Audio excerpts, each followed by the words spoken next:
हा मुद्दा खरं म्हणजे ज्यावेळेस हा कायदा बनत होता त्यामध्ये मला एक आदिवासी मंत्री होते, सामाजिक न्याय मंत्री म्हणजे राज्यमंत्री होते.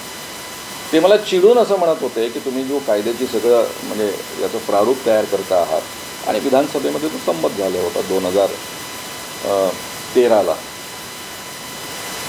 हा जो कायदा 2005ला संमत झाला होता, ही 2005ची गोष्ट आहे. तर 2005मध्ये ते मला असं म्हणाले होते की तुम्ही आम्हा फक्त आदिवासी लोकांवर या कायद्याच्या माध्यमातून ॲक्शन घ्याल, गरिबांवर दलित लोकांवर ॲक्शन घ्याल. जे मोठे उच्चभ्रू बाबा आहे त्यांच्यावर तुमची ॲक्शन घेण्याची इच्छा दगावणार नाही. पोलीस खातेही या पद्धतीनं ॲक्शन घेणार नाही आणि सरकारही त्याबद्दल ॲक्शन घेणार नाही. त्यावेळेस मी त्यांना समजावून सांगत होतो की हा तुमचा गैरसमज आहे. खरं म्हणजे असं कसं होईल, कायद्यामध्ये सगळे समान असतात.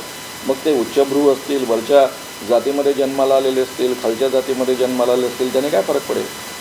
पण जेव्हा मी देवेंद्र फडणवीस सरकारचं कृत्य पाहतो त्यावेळेस मला असं म्हणता येतं की जे उच्च ब्राह्मण जातीमध्ये जन्माला आलेले आहेत त्यांच्यावर सरकार ॲक्शन घेत नाही.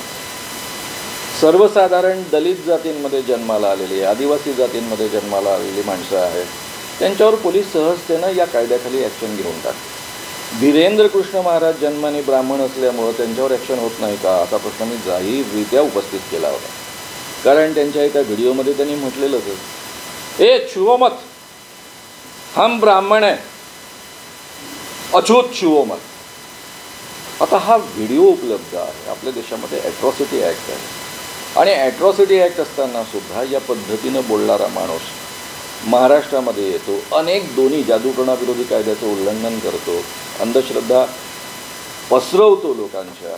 एवढंच नव्हे तर drugs and magic remedies act 1954 या केंद्राच्या कायद्याचं उल्लंघन करतो आणि तरीही सरकार त्यांच्यावर ॲक्शन घेत नाही. याच्यावरनं तुम्ही जो प्रश्न उपस्थित केला तो प्रश्न रास्त आहे असं सध्या तरी चित्र दिसतं आहे.